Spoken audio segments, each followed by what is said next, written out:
It's election day in Missouri and Oklahoma. We'll look at some of the big issues that were voted on, including the future of Joplin's Memorial Hall. Missouri Southern lays off some staff due to a decline in enrollment. I'm Bronte Sorotsky with the stories of those who are being affected. The four states' most watched news starts now. Thank you for joining us tonight. I'm Jordan Albee. Voters in Missouri and Oklahoma today deciding a number of local tax proposals and races. And we begin with a $30 million proposal to renovate and improve Joplin's Memorial Hall. We are still waiting for results from this proposal. Memorial Hall, though, a big focus for many in the community. KOM's Chris Warner is at the Jasper County Courthouse in Carthage, and Chris joins us now with more. Chris? Well, Jordan, we actually just got some unofficial numbers so far from the Jasper County Clerk, Charlie Davis. Right now for Memorial Hall, unofficial numbers again, the yes votes are 1,751 with no votes of 2,023. Now again, these are unofficial until Friday morning. These are not everything being counted, and of course this does not include Newton County either, but again that's 1,751 yes, 2,023 no. Now if this had passed, it needed, by the way, 57.14% to pass. If it had passed, it would have included extensive renovations and updates to Memorial Hall, including a renovated addition for additional community rooms. Memorial Hall, of course, has fallen into disrepair over the last several years and is currently unusable.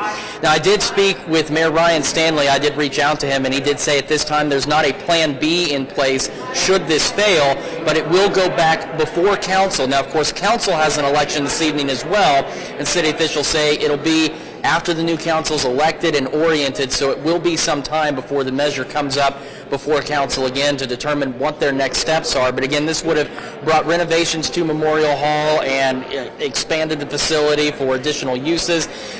There were a number of organizations and veterans groups, for example, that were in favor of this renovation and in preserving the hall.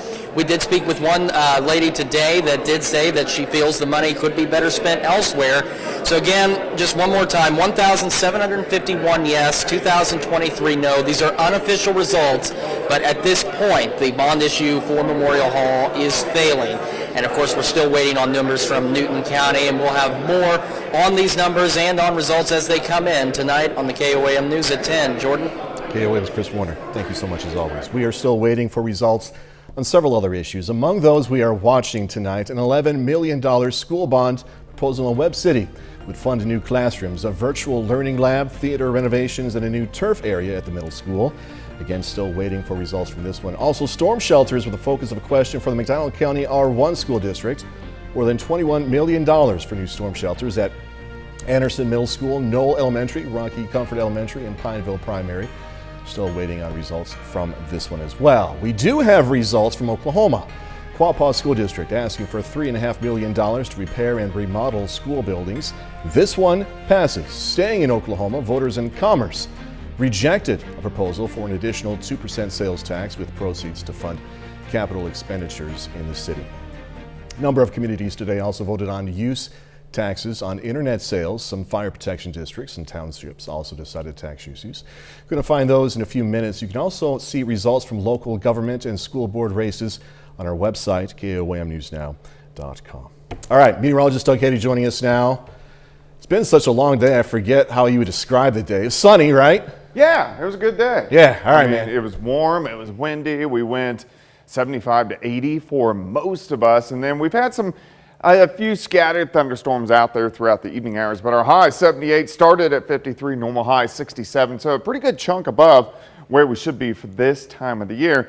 Some thunderstorms are in northern counties and then eastern counties over the past couple hours, and that's really all we have seen thunderstorm wise. Now on the backside, you can see some showers kind of building in through central Kansas, so we are going to get some on and off showers as we go through the overnight hours tonight. So we're going to look at that the rest of the week, next storm system here in just a bit. All right, Doug, thanks as always. A Missouri judge today dismissed criminal charges against 3 men who were prosecuted after an accident involving duck boats on Table Rock Lake killed 17 people back in 2018. The boats sank during a storm over the lake, trapping and killing most of those on board.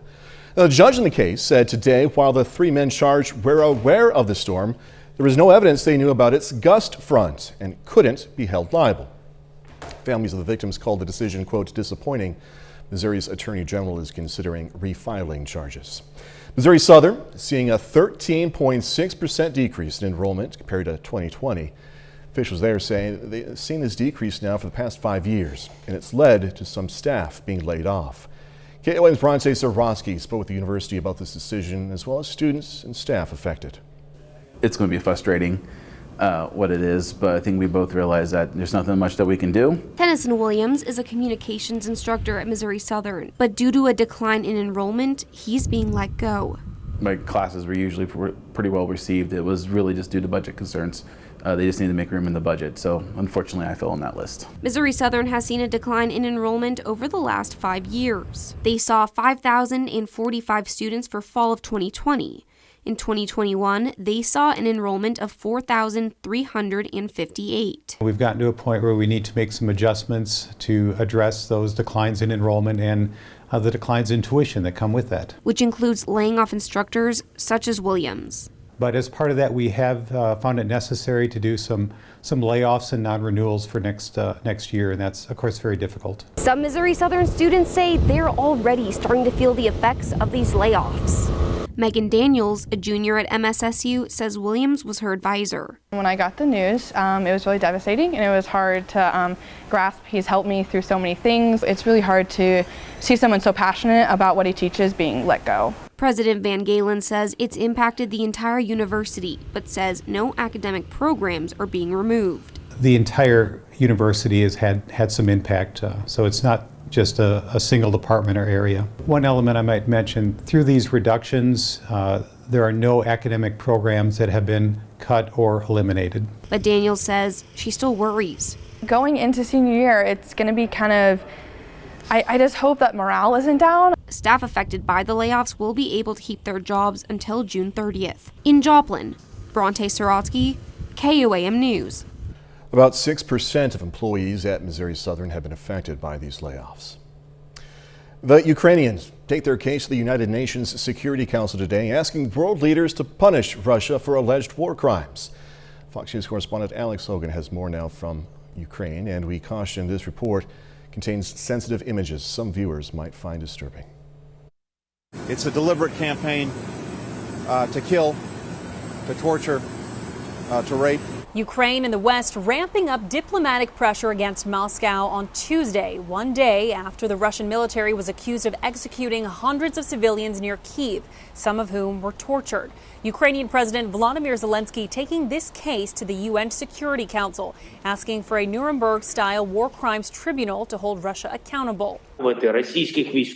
Anyone who has given criminal orders and carried them out by killing our people will be brought before the tribunal. The Biden administration backing Zelensky, saying America has assessed that Russian forces committed war crimes in Ukraine, and the U.S. is now pushing to have Moscow removed from the UN Human Rights Council. Russia should not have a position of authority in a body whose very purpose is to promote respect for human rights. Meanwhile, the situation on the ground appears to be shifting. Ukrainian forces taking back more territory from the Russians, who are regrouping in Belarus before a new offensive is expected in the east. NATO is discussing ways of getting more advanced weapons here, while the EU works on finding new ways to punish Russia, including nationalizing some Russian businesses operating in Europe, prompting a new warning from Vladimir Putin. It could go too far. Let nobody forget that this is a double-edged weapon. The EU is also proposing a ban on coal imports. These would be the first European sanctions on Russia's energy sector. In Lviv, Ukraine, Alex Hogan, Fox News. KOAM News at 9 on Fox 14 takes this time now to honor another four-state hero. Amos Johnson served in the U.S. Army from 1942 to 45. Of Neodesha, Kansas, Johnson was stationed in England, also France. He earned several awards, including a Purple Heart. We are proud to thank and salute Private First Class Amos Johnson. He's tonight's four-state hero. Doug Heddy's next with a complete look at the forecast. And later in sports, Pitt State baseball hitting the field for a non-conference matchup against Arkansas Tech.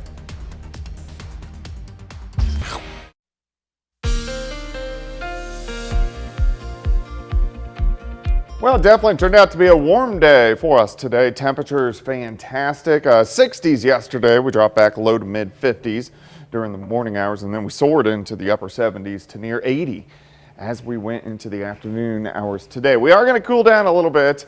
We've had a cold front that has been shifting through over the past several hours. You can see how the surface winds are switching around toward the north. So with that, a little bit cooler tomorrow. It's still not going to be bad, but we had some pretty gusty northerly wind or southerly winds for us today. Now they're picking up from the north on the north side of this front. So any really scattered thunderstorms have been ahead of the front out across southwestern parts of Missouri. So we're not going to see from this point on. I know some of us did get some scattered thunderstorms. We're not going to get much more thunderstorm-wise tonight, but we are going to get some more showers across the region. 65 northerly winds at 10, humidity kind of high, 73%.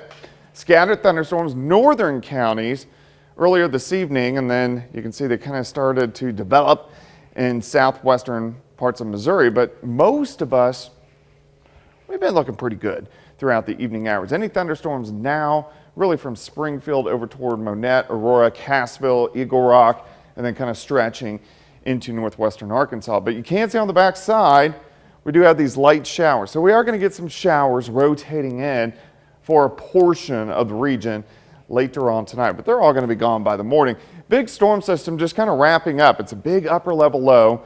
It's right across South Dakota, North Dakota, and it's going to take its time slowly moving by over the next 2 days. So we're going to have the effects from it, meaning some clouds, maybe a few random showers, temperatures a little bit cooler over the next couple days. So light showers scattered tonight. We start the day with some clouds. As we work through the daytime hours, sunshine pops out. Pretty good day, actually, as we go into the 60s, mid-60s for highs. 44 to start, 58 by noon, high temp right around 63. Tomorrow night, we do get some more clouds in here, and then let's call it mostly cloudy skies. On Thursday, we could see a random shower, a couple random sprinkles. Temperatures cooler, only into the 50s by Thursday afternoon. Friday also kind of cool, but we do start to rebound. Back into the 60s Saturday, back into the 70s by Sunday. Late Sunday, here comes a cold front. So scattered showers and thunderstorms into Monday, and some of these could be strong, possibly severe, and then kind of sticking around. Chances on Tuesday, chances on Wednesday, so it's that time of the year. We need to really start paying attention, but we are going to get some severe threats in here by next week. 63 tomorrow, 55 Thursday, 53 on Friday, warming back up for the weekend, 70s early next week, but again, we are going to have those chances for showers and thunderstorms. April showers, right? Or thunderstorms. Or thunderstorms or severe weather. Yep. Okay, we'll see you in a little bit. Thanks so much. Coming up, a former president returns to the White House. Former President Obama makes his first return to the White House since leaving office. I'm Mallory Rivera in Washington with why he came back, coming up. Joplin man pleads guilty to killing 2 men in 2020. Authorities say Raymond Badillos shot and killed 2 men, Toa Lee from Joplin and Chung Zong from Dunawig, during a fight over an iPad. Badillos pled guilty to 2 counts of second-degree murder, first-degree assault, and armed criminal action. A judge sentenced Badillos to life in prison. Judge in McDonald County, Missouri, sentenced a Neosho man to prison for tampering with a victim in a felony prosecution. June of 2021, 46-year-old John Hamilton Jr. was in custody at the Newton County Jail for a domestic assault charge. Now, authorities say he called the victim in that case, offered them $500 to drop the charges. That call was recorded. Hamilton was charged with tampering. Today, he was sentenced to 6 years in prison for that charge. Former President Obama made his first return to the White House today since leaving office. He joined President Biden, current President Biden, for an event touting the Affordable Care Act and the impact it's had for millions of Americans. The Biden administration is looking to find ways to strengthen the law so it reaches more people. Fox News correspondent Madeline Rivera has more details now from Washington. Vice President Biden, Vice President. That was a joke. A lighthearted moment to open President Biden and former President Obama's reunion at the White House. Before the event took on a more serious tone, the two highlighted their administration's legislative legacy, the passage of the Affordable Care Act in 2010. It's fair to say that most Republicans showed little interest in working with us to get anything done. The Affordable Care Act was so unpopular at the time, many had blamed it as the reason for the Republican wave during that year's midterm elections. Now, to prevent a repeat of major losses in November, Democrats are not only touting the law, they're beefing it up. On Tuesday, President Biden signed an executive order that would in part make it easier for people to enroll and keep their health care coverage and strengthen benefits. The Affordable Care Act is stronger now than it has ever been. 55% of Americans view Obamacare favorably, one of its highest points in 12 years. And after surviving 3 Supreme Court challenges and an effort by the Senate to replace it in 2017, some Republicans are also changing their approach to the law. I don't see it as an issue because we aren't running on a platform of repeal anymore. We're running on a platform of improving. The Biden administration is also preparing a rule to fix a, quote, family glitch in Obamacare. The change will allow families with health insurance from their employers to receive financial aid to pay for coverage. In Washington, Malda Rivera, Fox News. Still ahead, thinking outside the box. 3D printing technology is being credited for saving the life of a rare bird. I'm Jackie Ibanez with a look at the heartwarming story straight ahead. 2 missing notebooks, once owned by British naturalist Charles Darwin, have been anonymously returned to Cambridge University's library after being reported missing over 20 years ago. Take a look at those things. The small leather-bound notebooks from the 1830s appear to be in good condition and contain field notes and sketches of Darwin's famous Tree of Life. They were left in a pink gift bag with a note that read, "Happy Easter," back on March 9th. Needless to say, police are trying to find out who returned the books because, you know, a good part of the story, right? Commercial and recreational use of 3D printers are rising in popularity, but 3D printing technology in the medical field is also gaining traction as veterinarians at a Florida zoo team up with engineers and use a 3D printer to save the life of a rare bird. Fox News correspondent Jackie Ibanez has this look. This is Crescent, a great hornbill bird getting a new lease on life thanks to 3D printing technology. Staff at Zoo Tampa in Florida noticed Crescent was developing skin cancer on a portion of her beak called the casque and sprung into action. When this is diagnosed in hornbills, it is unfortunately a death sentence. It will eat away at their beak. Veterinarian Kendra Baker discovered crews in Singapore used a 3D printer to replace the beak of a great hornbill overseas and reached out to biomedical engineers in the U.S. for help, getting Massachusetts-based 3D printing company Form Labs to design a new piece of beak and a template for surgeons to use during the operation. They were able to create this 3D surgical guide, and it fits right over the edge here. And so what that does is it's essentially a stencil. The 3D printed pieces needed to be 100% accurate. The section of Crescent's beak containing the cancer also housed her sinuses, setting the stage for a complex and delicate procedure. It has little screw holes here, and we attached it to her casque just like that. And we put dental acrylic to seal the edges, and then we screwed everything into place. Thankfully, everything fit like a glove, and Zoo Tampa says Crescent is quickly bouncing back to health. And while 3D printing helped save Crescent, the technology is also being used to create prosthetic limbs for humans, as scientists even explore the possibility of using cells to print vital organs in the future. Jackie Ibanez, Fox News. Ain't that something? All right, you probably heard of eating fish for Lent or giving up something you love.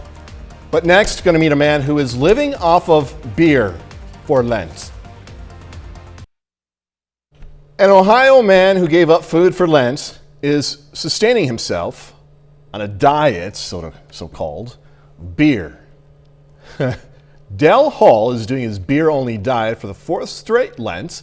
He's also keeping hydrated with water, also taking a vitamin, not sure what type of vitamin, the script just says also taking a vitamin. And while the beer-only diet has not received the stamp of approval from the medical community, I wonder why, Hall says it's not about just getting drunk. We use beer in a very healthy way and not vilify it as this, this evil alcohol. You don't see any books about the beer diet because it's not sustainable. And thankfully this is a Lent thing, not a forever thing, and certainly not going to become a bestseller book. Hull's beer diet is also raising money for the Ken Anderson Alliance. It's an organization that helps people with physical disabilities. Picture the look on your doctor's face when you tell him or her, I'm going on a beer-only diet. My doctor would Will Smith slap me. I think, get some sense into you, you know? 30 more minutes, news, weather, and sports coming away. Pandemic restrictions are easing. That means field trips are back at many schools. Going to hear from an excited superintendent. FDA advisors prepare to discuss the future of boosters while BA2 spreads overseas. I'm Jonathan Seri in Atlanta. I'll have details coming up. As local communities drop COVID-19 restrictions and move back to the pre-pandemic normal, schools are beginning to as well. KOAM's Jalen Banks has more. It seems like yesterday students in the area were all having to go through school with COVID protocols. Fast forward to April 2022 when things are starting to go back to normal. This also means that students can start going back on field trips and other school activities, things that they missed out on the last 2 years. COVID caused us to do many things we didn't want to do and lose a lot of activities we wanted to do. And going on field trips is one of those things. We missed it, our kids missed it, and this is now an opportunity for us to get the kids back in the community, back to different activities that they need to learn, have experiences. Along with field trips and other out-of-school activities, in-school activities are starting back up as well. Guests coming in and out of the school were limited, but now parents are back in the building, helping and participating, something that has been missing since the start of the pandemic. One thing we lost with COVID was the activities we had with our parents, the connection, and we've already had great support once we open the doors. Our evening activities are just exploding with people, daily things that parents come in and help. It's been fantastic. This week, Mark Twain Elementary had a field trip, and the 6th grade center is hosting an in-school family activity, both for the first time in 2 years. In Carthage, Jalen Banks, KOAM News. Good to be back on those field trips. So sending packages could cost you more if you go through the U.S. Postal Service. The USPS introducing new fees for those who are sending packages through their carriers. These fees were initially set to be introduced in January, but the rollout was delayed until this month. Non-standard fees are going to apply to larger packages, and those who aren't truthful about package size will face an additional non-compliance fee. Sleeping 4 hours or less can increase belly fat. That's according to new research. The study by the Mayo Clinic found sleep deprivation is closely related to belly fat accumulation in healthy young people. Analysts studied the sleeping schedule of 12 people for 2 weeks. Participants were divided into 2 groups, one with a restricted sleep of 4 hours while the other slept for 9. And researchers found energy levels remained the same for all of them. However, those who slept less ate 300 calories more. Well, authorities in Germany say a 60-year-old man received the COVID-19 vaccine dozens of times, this so he could sell the vaccination cards he was given to people who do not want to get the shot. Genuine vaccine batch numbers were written on the cards, which made them appear legitimate. Officials say he received as many as 90 shots at vaccination centers over a period of a few months. Police recently caught up with him. It's not clear if getting all those shots had any adverse effects on the man's health. COVID cases are beginning to spike across the U.S. as BA2 spreads. The subvariant is already driving a surge of infections overseas. Fox News correspondent Jonathan Siri has more. Millions of Shanghai residents lined up for COVID testing this week as the BA2 subvariant fuels a surge of cases. An ongoing lockdown has confined around 26 million people to their homes, while over in the UK, health officials are trying to curb their own outbreak. The overseas surge putting health officials here in the U.S. on alert. BA2 does appear to be more transmissible than BA1. We strongly encourage everyone to be up to date on their COVID-19 vaccines. As the pandemic evolves, scientists anticipate the process for distributing COVID boosters to become like the flu shot. FDA vaccine advisors will meet Wednesday to work on developing a long-term booster strategy. Some health experts say the framework is needed, with fewer than half of eligible adults receiving their first booster shot. The idea that that we're selling a booster every 3 or 4 or 6 months. Not everybody over 50 needs that 4th shot. That kind of messaging is what turns people off. Meanwhile, the Biden administration announcing a new strategy to prevent and treat prolonged illness from COVID-19. The plan includes expanding long COVID clinics and strengthening health insurance coverage for people with post-COVID conditions. We must ensure that no one is left behind as we work to move forward in the fight against COVID-19. The CDC says most people who become ill with COVID-19 recover within weeks of infection. In Atlanta, Jonathan Seri, Fox News. A bit later, officials say there's new evidence showing Russian hackers are attacking U.S. infrastructure.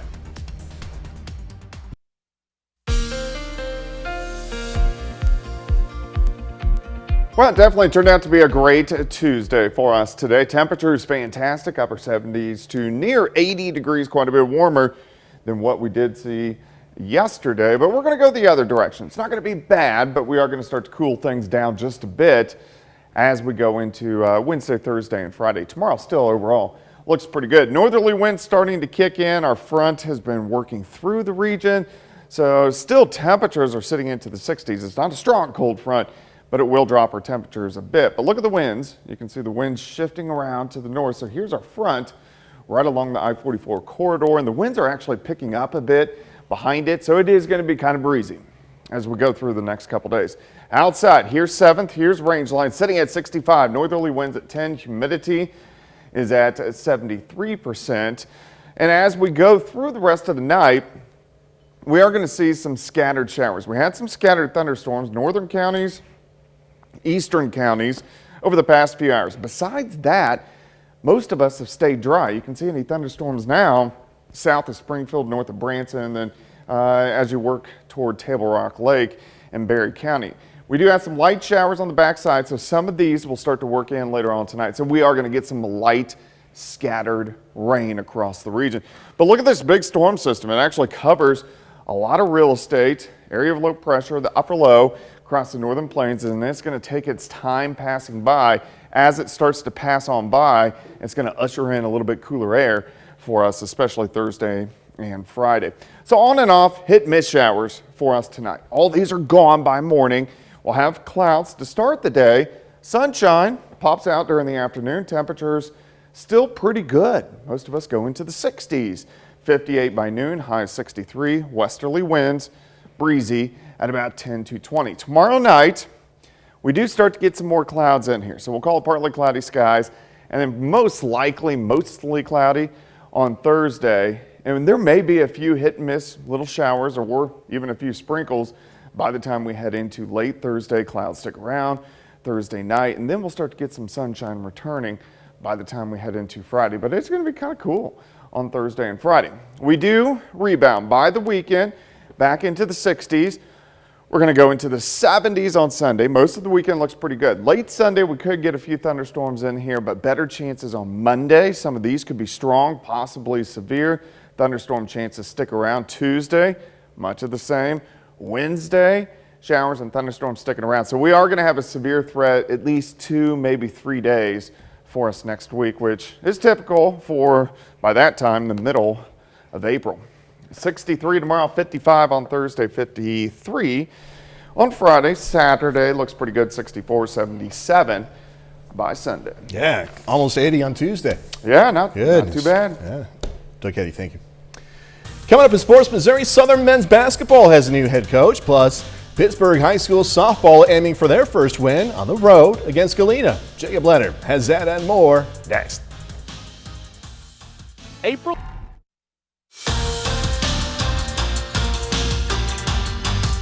Missouri Southern men's basketball has found its next head coach. The school announced today Sam McMahon will be the new leader of the program. Now, McMahon is no stranger to Southern. He actually spent 6 years as an assistant under former head coach Jeff Boschee from 2014 to 2020.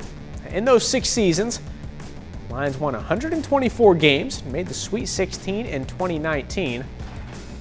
McMahon spent the last 2 seasons at Division I Southeast Missouri State. The school will officially introduce McMahon at a press conference tomorrow afternoon.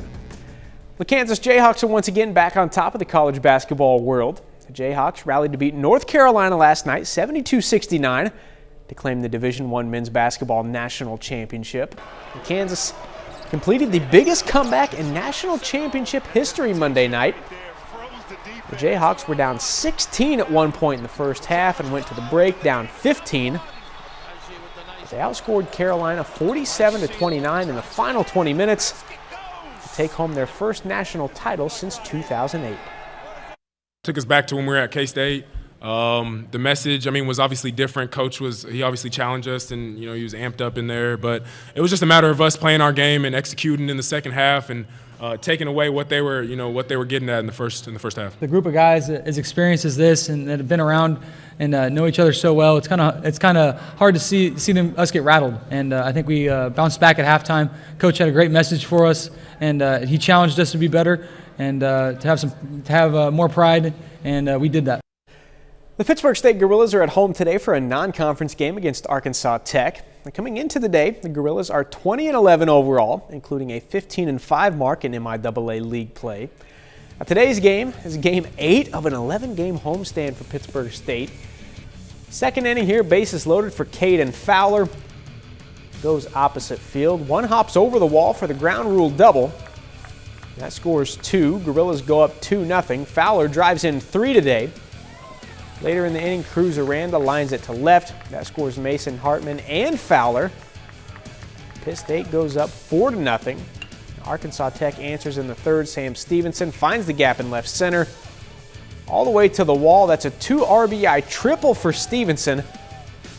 But later in the inning, little defense from the Guerrillas. Check out Mason Hartman. Smooth with the backhand. Throws to first for the out. Garrett McGowan hits a grand slam in the 7th. Pitt State rolls by Arkansas Tech 14-8. Missouri Southern baseball also in action today with a non-conference game against Missouri S&T. The Lions enter the night on a 4-game winning streak. They roll in this one 16-7. Tregan Parker goes 3 for 5 with 2 doubles, a home run, and 4 RBIs. The Pittsburgh Purple Dragons are on the softball field today on the road against Galena. Pittsburgh has played just once so far this spring, a 4-1 loss against Mount Vernon. Now, the Purple Dragons try to get win number 1 today against the Bulldogs. Now, good start in the circle for Galena's Maddie Cole. Strikeout there in the top of the first. Now, bottom of the inning, Bulldogs score first. Gracie Ryan sends it to right. Blaze McNeemer comes home from third. Home team has a 1-0 lead. Now, on the other side, Rory Hunziker started mowing batters down. She finished with 10 strikeouts through a complete game and held Galena down until the Pittsburgh offense would get going. The Dragons score 4 in the 6th, going on to top Galena 4-3. And that's it for sports. We're back with more news after this. There's new evidence Russian hackers are attacking infrastructure right here in the United States. Fox News correspondent Jillian Turner has the latest now from the State Department. Russia may seek to use its significant cyber capabilities to go after American interests, including interests here in this country. One such American interest, Bradley International Airport in Connecticut, which has been hacked by a Russian cyber group aligned with the Kremlin. It's the first known attack on an American airport since Russia invaded Ukraine. According to an internal government document shared with Fox News, the attack occurred March 29th, and the hackers behind it call themselves KillNet. They left this message behind. When the supply of weapons to Ukraine stops, attacks on the information structure of your country will stop. America, no one is afraid of you. The Connecticut Airport Authority tells Fox News, quote, "While we cannot speculate on who initiated this attack or why, Bradley International Airport was targeted. In this case, the airport's public-facing website was compromised." Our understanding is that they were able to get that website back up and running pretty quickly, and it didn't affect airport operations. It's a scenario the Biden administration has been warning U.S. companies about for weeks. We're working very closely with industry, knowing that cybersecurity is not something that the federal government can do on its own. The president has very publicly encouraged the private sector to ensure that its cyber defenses are up to date. KillNet is known to cyber experts to be engaged in cyber warfare against Ukrainian hackers. At the beginning of March, KillNet briefly took down Anonymous, a pro-Ukraine hacker group with 8 million Twitter followers. National security sources tell us tonight cyber hackers targeting U.S. airports, even planes, has been of major concern to U.S. officials. We're also learning that the war Russian and Ukrainian cyber hackers are waging against one another will soon escalate. In Washington, Jillian Turner, Fox News. All right, coming up, a mama dog and her puppies rescued from a burning home. Thanks to quick thinking emergency responders. Police body cam footage catching the moments first responders sprung into action, running into a house fire in order to save a litter of puppies and their mama. Fox's Steve Nielsen has more on the harrowing rescue in Glendale, Arizona. It was far from certain when these dogs were pulled out that any of them would survive. But thanks to the quick actions of these first responders, they gave them a fighting chance. Nursing her family in an oxygen-filled chamber, this mom is lucky to be alive. She and 6 of her puppies survived thanks to bravery by first responders, quick medical work by the Arizona Veterinary Emergency and Critical Care Center, and an oxygen mask at the scene. Ventilating these animals as they were rescuing them. So that is a very important part because these animals could have been a lot worse by the time they got to us. The Glendale police officers arrived at the house first. Body cam video from multiple officers shows flames shooting out of windows and the roof. After making sure no one was inside the Glendale home, Glendale police! Their focus turned to the garage. Next door, Jimmy lives with his family and says they alerted officers a dog and her 7 puppies were inside. You said you could hear the puppies? Oh yeah, you could hear them crying. Officers used a shovel to pry the garage door open. Inside the smoke-filled garage, you can clearly hear the calls for help. Officers somehow grab all 7 and use a food bowl to corral them inches from the flames. Get him off, get him off. Hey, hold up! Hold up! I got it. The video reveals they ran outside and counted. Really grab the one off the trailer? 7. Then a neighbor let them take the dogs inside their house, where officers used a Fido bag to give a puppy oxygen. You know, just seeing that footage first time, I would have never expected any of those animals to make it. And unfortunately, they did lose 1 puppy. We're told by the vet that the smoke inhalation was just too much for it to survive. But its 6 siblings and mom survived, again, thanks to the quick actions here. The cause of that fire, by the way, still being investigated. Steve Nielsen, Fox 10 News. Just amazing. You know, the situation happened and then it was caught on camera. That's our time for tonight. Thanks so much for joining us. Going to leave you tonight with video of crews slowly but surely removing one of our broadcast towers, no longer in use. Hey, be safe. Do this all again tomorrow. See you then.